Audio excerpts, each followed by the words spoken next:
नमस्कार दोस्तों, स्वागत है आपका पीएस धार्मिक वाले वीडियो में। घर के मंदिर में जलने वाले दीपक और घंटी को रोज धोने वाले ध्यान से सुनो, वरना पूरा घर संकट में पड़ सकता है।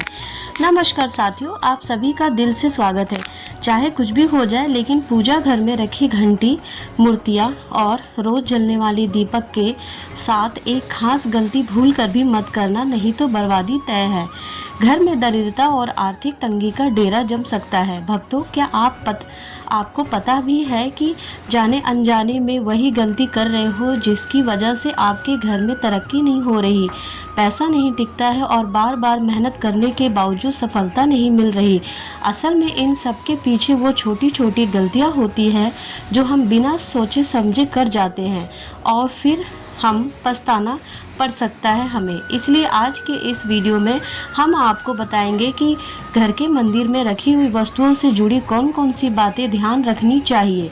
ऐसी बातें जिन्हें जानकर आप भी कह उठेंगे, वाह गुरुजी, आपने तो मेरी किस्मत ही बदल दी।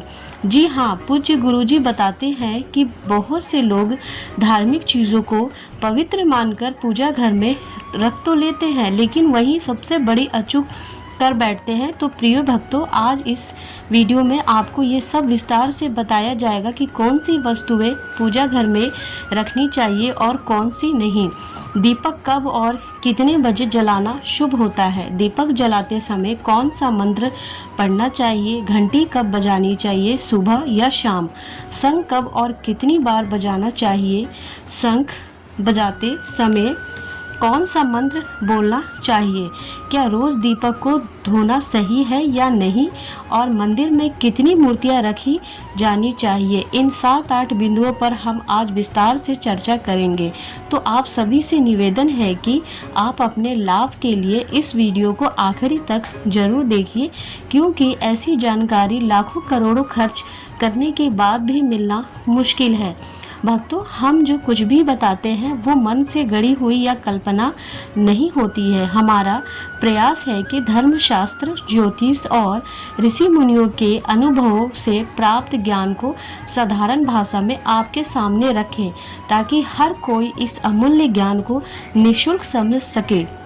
इसके अलावा एक बात और, एक भक्त ने हमसे पूछा था कि गुरुजी, मैं रोज पूजा करती हूँ लेकिन फल नहीं मिलता, उल्टा नुकसान हो जाता है, ऐसा क्यों? तो चलिए इसके बारे में मैं बताती हूँ। तो इस वीडियो में हम उस सवाल का रहस्य भी खोलेंगे, इसलिए अंत तक जुड़े रहिए। और हाँ प्रिय भक्तों, वीडियो को एक छोटा सा लाइक जरूर दें और हमारे YouTube चैनल को सब्सक्राइब करना ना भूलें, ताकि ऐसी महत्वपूर्ण जानकारी सबसे पहले आप तक पहुंच सके। दोस्तों देखिए, हमारा काम है सलाह देना, हम मार्गदर्शन दे सकते हैं, फैसला तो आपको ही लेना है। अब इसे माने या ना माने यह आपकी इच्छा है, लेकिन भक्तों एक बात जरूर कहेंगे, अगर आप इसे मान लेंगे तो आपका जीवन सफल हो जाएगा। इस वीडियो के अंत तक देखने के बाद आपको किसी भी समस्या का सामना नहीं करना पड़ेगा, लेकिन अंत में फैसला आपके हाथ में ही है, क्योंकि आप खुद ही समझदार हैं। तो चलिए भक्तों, बिना ज़्यादा बकवास किए वीडियो को शुरू करते हैं। पूज्य गुरुजी कहते हैं कि पूजा हमारे जीवन का अभिन्न हिस्सा है और हम में से हर कोई किसी न किसी देवी देवता की पूजा जरूर करता है। कोई देवी देवता की पूजा करता है तो कोई भगवान श्री विष्णु जी की पूजा करता है, और पूजा करने पर हमें निश्चित रूप से फल मिलता है। लेकिन क्या आप जानते हैं कि कई बार हमारी छोटी छोटी गलतियां पूजा के पूर्ण फल को प्राप्त करने में रुकावट डाल देती है। ये गलतियां अक्सर अनजाने में हो जाती है और हम इन्हें मामूली समझकर नज़रअंदाज कर देते हैं। हमारे शास्त्रों में इन बातों का विशेष उल्लेख किया गया है ताकि हम पूजा में पूरा लाभ प्राप्त कर सकें। इस वीडियो में हम बात करेंगे घर के मंदिर में रखे दीपक और घंटी के सही उपयोग और उनकी देखभाल के बारे में। क्या दीपक को रोज धोना चाहिए या फिर हफ्ते में 1 या 2 बार? धातु का दीपक हो तो उसकी सफाई कब करनी चाहिए? मिट्टी के दीपक का उपयोग किस मौके पर करना चाहिए? साथ ही मंदिर में घंटी का उपयोग करने से करना कैसे करना चाहिए, कितनी बार बजाना चाहिए और कब बजाना चाहिए, क्या शाम की पूजा में घंटी बजानी चाहिए, इन सभी सवालों के जवाब आपको इस वीडियो में मिलेंगे। भक्तों, इस वीडियो को पूरा देखने में बेहद ज़रूरी है क्योंकि अधूरी जानकारी कभी कभी गलतियों का कारण बन सकता है। कई लोग होते हैं जो वीडियो को बीच में ही देखना शुरू कर देते हैं और ऐसे लोग जीवन में कभी सफलता नहीं प्राप्त कर पाते। इसलिए वीडियो को हमेशा पूरा देखें, आधा अधूरा ना छोड़ें। तो चलिए अब हम आपको बताते हैं। कभी भी आप इस ज्ञानवर्धक जानकारी को केवल इसलिए ना छोड़ें क्योंकि इसे सरल और स्पष्ट भाषा में पेश किया गया है ताकि हर कोई आसानी से समझ सकते।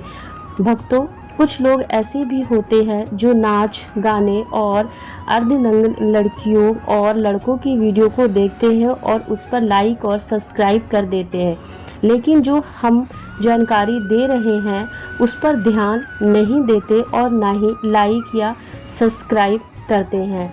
तो मैं ऐसे भक्तों से कहता हूं कि क्या आप अपने जीवन को अंधकार में डालना चाहते हैं? ऐसी जानकारी आपको कहीं और नहीं मिलेगी। अब ये आपके ऊपर है कि आप इसे माने या ना माने। तो चलिए भक्तों, अब ज़्यादा सफाई दिए बिना वीडियो को शुरू करते हैं। सबसे पहले बात करते हैं मिट्टी के दीपक की। मिट्टी के दीपक का उपयोग अक्सर दिवाली और अन्य धार्मिक त्योहारों या पूजा अनुष्ठानों में किया जाता है और इसके घर या मंदिर या दरवाजे के पास जलाना बहुत शुभ माना जाता है। लेकिन जब इसे मंदिर में रखा जाता है तो इसकी परंपराएं थोड़ी अलग हो जाती है। मिट्टी के दीपक को शुभता का प्रतीक माना जाता है। आप इसे अपने घर के मंदिर में उपयोग कर सकते हैं क्योंकि यह किसी भी प्रकार के वास्तु दोष का कारण नहीं बनता। हालांकि इसे मंदिर में उपयोग करने का एक खास नियम है। मिट्टी के दीपक को एक बार जलाने के बाद उसे दोबारा मंदिर में नहीं रखना चाहिए। हर बार नया मिट्टी का दीपक जलाना शुभ माना जाता है। भक्तों, आपने देखा होगा कि लोग अक्सर पीतल या तांबे के दियों का इस्तेमाल करते हैं। ये दिए न केवल दिखने में सुंदर होते हैं बल्कि इनका धार्मिक महत्व भी बहुत ज़्यादा होता है। अगर आप भी इन दियों का इस्तेमाल करते हैं तो उनकी सफाई बहुत ज़रूरी है। रोज़ इन दियों को धोकर साफ करना चाहिए और सबसे अच्छा तरीका है गंगा जल से इनकी शुद्धि करना। गंगा जल से इन्हें धोने से न केवल इन दियों की पवित्रता बनी रहती है बल्कि घर में सकारात्मक ऊर्जा का संचार भी होता है। इसलिए इस आदत को रोज़ अपनाएं क्योंकि हफ्ते में 1 या 2 बार धोने से ये पूरी तरह से शुद्ध नहीं हो पाते। घंटी की साफ सफाई और बजाने का सही तरीका। अब बात करते हैं कि घर के मंदिर में रखी घंटी के बारे में। घर के मंदिर में अक्सर पीतल की घंटी देखी जाती है। घंटी की ध्वनि सकारात्मक ऊर्जा को बढ़ाती है और नकारात्मक ऊर्जा को दूर करती है। ध्यान रखें कि घंटी को कभी भी दक्षिण दिशा में नहीं रखना चाहिए क्योंकि इससे अशुभ माना जाता है। घंटी को पूजा स्थल के पास या मंदिर के प्रवेश द्वार पर रखना चाहिए। सबसे शुभ घंटी वह होती है जिस पर गरुड़ की नक्काशी बनी हो। इससे गरुड़ घंटी भी कहा जाता है और यह सबसे उत्तम मानी जाती है। अब जानते हैं कि घर में घंटी को कितनी बार बजाना चाहिए। भोग लगाते समय घंटी को 5 बार बजाना चाहिए ताकि भगवान भोग को जल्दी स्वीकार कर ले। पूजा के दौरान घंटी को जोर से या लगातार नहीं बजाना चाहिए। इससे केवल 3 बार ही बजाना चाहिए। घंटी को हमेशा दाहिनी हाथ से बजाएं और मुख आपके सामने की तरफ होना चाहिए। घंटी को रखने और बजाने के अन्य महत्वपूर्ण नियम। साथ ही भक्तों, घंटी को कभी भी दक्षिण दिशा में नहीं रखना चाहिए क्योंकि यह किसी भी पूजा सामग्री के लिए अशुभ मानी जाती है। जब भी घंटी मंदिर में रखें, ध्यान रखें कि इसका मुख पूजा स्थल की ओर हो। मंदिर में घंटी को सुबह की पूजा में ही बजाना चाहिए। शाम की पूजा में घंटी बजाना अच्छा नहीं माना जाता। इस नियम का पालन करके आप अपने पूजा पाठ को अधिक फलदायक बना सकते हैं। मंदिर में घंटी बजाने के सही तरीके। जब भी आप किसी मंदिर में जाते हैं, खास करके घर के बाहर के मंदिर में, तो मंदिर में प्रवेश करते समय ही घंटी बजानी चाहिए। मंदिर से बाहर निकलते समय घंटी बजाने की आवश्यकता नहीं होती। जब आप घंटी बजाते हैं तो इसका अर्थ होता है कि आप मंदिर में प्रवेश कर रहे हैं और यह आपके आगमन को दर्शाता है। एक बार घंटी बजाने का मतलब है कि आपने भगवान के दरबार में प्रवेश कर लिया और अब आप उनकी पूजा आरंभ कर रहे हैं। यदि आप 2 बार घंटी बजाते हैं तो इसका अर्थ यह है कि आप अपनी प्रार्थना या मन की बात भगवान के समक्ष रख रहे हैं। पूजा स्थल से संबंधित कुछ महत्वपूर्ण बातें। अब हम आपको कुछ ऐसी बातें बताने जा रहे हैं जिन्हें शायद आपको कोई नहीं बताए। इन्हें गौर से सुनिए ताकि आप भगवान को आसानी से प्रसन्न कर सके। भक्तों, जैसे ही आप अपने घर में मंदिर बनाते हैं, ध्यान रखें कि उसका स्थान महत्वपूर्ण है। मंदिर को हमेशा घर के एक शांत और साफ स्थान पर रखें जहां से नकारात्मक ऊर्जा बाहर ना आ सके। विशेष रूप से मंदिर को कभी भी बेडरूम या सोने के कमरे में नहीं रखना चाहिए। यदि ऐसा करना जरूरी हो तो ध्यान रखें कि मंदिर को रात में ढक दे ताकि सोते समय वहां से निकलने वाली सकारात्मक ऊर्जा आपके विश्राम को प्रभावित ना करे। यह आपके घर में शांति और समृद्धि बनाए रखने में मदद करेगा और पूजा एवं ध्यान से भी गहरी एकाग्रता का अनुभव होगा। एक अन्य महत्वपूर्ण बात यह है कि पूजा करते समय कभी भी काले कपड़े नहीं पहनने चाहिए। काले कपड़े पहनने से मन में नकारात्मक भावनाएं उत्पन्न हो सकती है जो पूजा की ऊर्जा को कम कर सकती है। इसलिए हमेशा हल्के और शुभ रंग के कपड़े पहने ताकि आपके मन में सकारात्मक और शांति बने रहे। अब बात करते हैं कि घर के पूजा स्थल में कौन सी चीज़ें नहीं रखनी चाहिए। सबसे पहले घर के मंदिर में कभी भी एक से ज़्यादा देवी देवताओं की मूर्तियाँ या तस्वीरें नहीं रखनी चाहिए। इससे पूजा का प्रभाव कम हो सकता है और ऊर्जा का संतुलन बिगड़ सकता है। इसीलिए एक ही देवी या देवता की मूर्ति या तस्वीरें रखें ताकि भगवान की ऊर्जा सही दिशा में आपके जीवन में प्रवेश कर सके।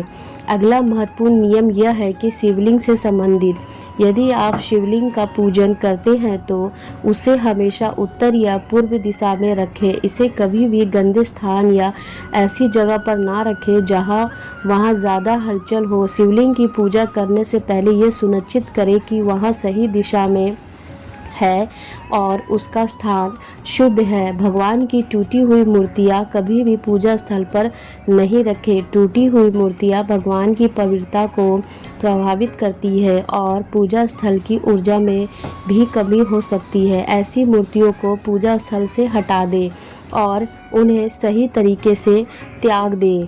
पूजा स्थल पर शंख, गोमती चक्र और जल रखना बहुत शुभ माना जाता है। शंख से भगवान के आशीर्वाद की ध्वनि आती है, गोमती चक्र से समृद्धि आती है और जल रखने से ऊर्जा शुद्ध होती है।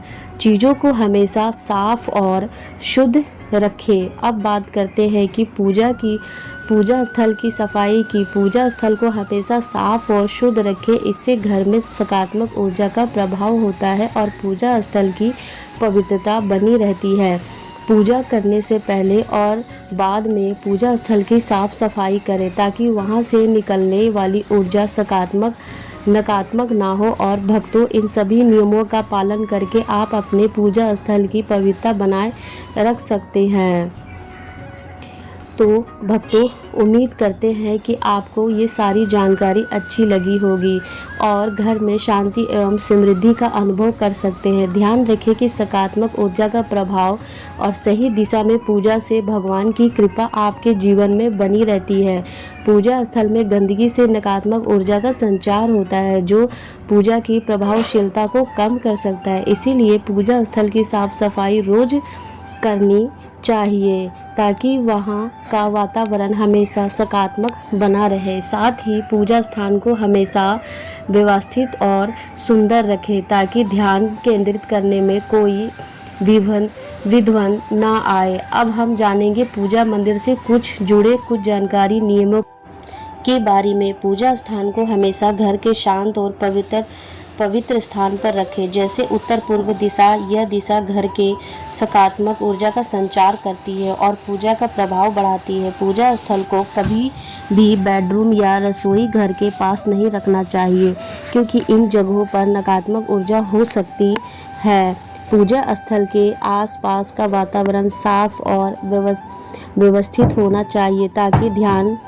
केंद्रित करने में कोई विघ्न ना हो। अब हम आपको कुछ ऐसी बातें बताएंगे जिन्हें शायद आप कहीं और ना सुने। लेकिन प्रिय भक्तों, इससे पहले आपसे एक निवेदन है, अगर आप हमारे चैनल पीएस धार्मिक वाले वीडियो से जुड़े हैं तो हमें खुशी होगी अगर आप अपनी राशि में कमेंट बॉक्स में लिखें। हम आपके राशि से जुड़े भाग्य के बारे में बताते हैं और भाग्य में आ रही परेशानियों को दूर करने के आसान उपाय भी साझा करते हैं। चलिए अब हम जान लेते हैं कि दीपक जलाने के कुछ महत्वपूर्ण नियमों के बारे में। दीपक जलाना एक शुभ कार्य माना जाता है, लेकिन इसे सही तरीके से करना बहुत ज़रूरी है। सही तरीके से दीपक जलाने से भगवान की कृपा प्राप्ति होती है और घर में सकारात्मक ऊर्जा का वास होता है।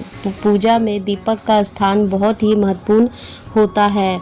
इसे हमेशा भगवान की मूर्ति के साथ रखें ताकि दीपक की रोशनी भगवान के आशीर्वाद का प्रतीक बने। वास्तुशास्त्र के अनुसार घी का दीपक हमेशा बाएं तरफ और तेल का दीपक हमेशा दाएं तरफ रखें। ऐसा करने से पूजा स्थल में ऊर्जा का संतुलन बना रहता है। दीपक को कभी भी पश्चिम दिशा में नहीं रखना चाहिए, क्योंकि यह दिशा नकारात्मक ऊर्जा को दिशा की मानी जाती है।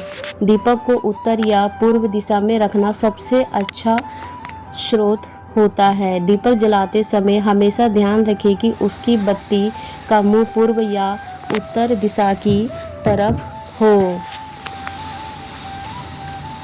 यह दिशा सकारात्मक ऊर्जा की दिशा मानी जाती है और इससे पूजा में शक्ति और प्रभाव बढ़ता है। साथ ही घी के दीपक में रुई की बाती और तेल के दीपक में लाल मली वाली बाती का उपयोग करें। यह परंपरा वास्तुशास्त्र और ज्योतिष शास्त्र दोनों में शुभ मानी जाती है। नवरात्रि के दौरान विशेष ध्यान रखें कि माँ दुर्गा और माँ लक्ष्मी के सामने गोल बाती का दीपक नहीं जलाना चाहिए, क्योंकि इससे पूजा में अनिष्ट प्रभाव उत्पन्न हो सकता है। साथ ही दीपक जलाने के बाद तुरंत तेल का दीपक ना जलाएं। दोनों दीपकों के जलने के बीच समय का अंतर होना चाहिए ताकि वातावरण में शुद्धता बनी रहे। दीपक जलाना न केवल धार्मिक महत्व रखता है, बल्कि यह वास्तुशास्त्र और ज्योतिष शास्त्र में भी महत्वपूर्ण स्थान रखता है। दीपक जलाने से घर में सकारात्मक ऊर्जा का संचार होता है और नकारात्मकता दूर होती है और मानसिक शांति भी मिलती है। इसलिए दीपक जलाते समय इन नियमों का आवश्यक पालन करें ताकि आपकी पूजा और जीवन में भगवान की कृपा बनी रहे और घर में सकारात्मक का प्रभाव लगातार बना रहे। आपको ये जानकारी कैसी लगी, कृपया कमेंट बॉक्स में आवश्यक बताएं और ज़रूर बताएं। अगर माता लक्ष्मी के भक्त हैं और उनका आशीर्वाद प्राप्त करना चाहते हैं तो वीडियो को लाइक करें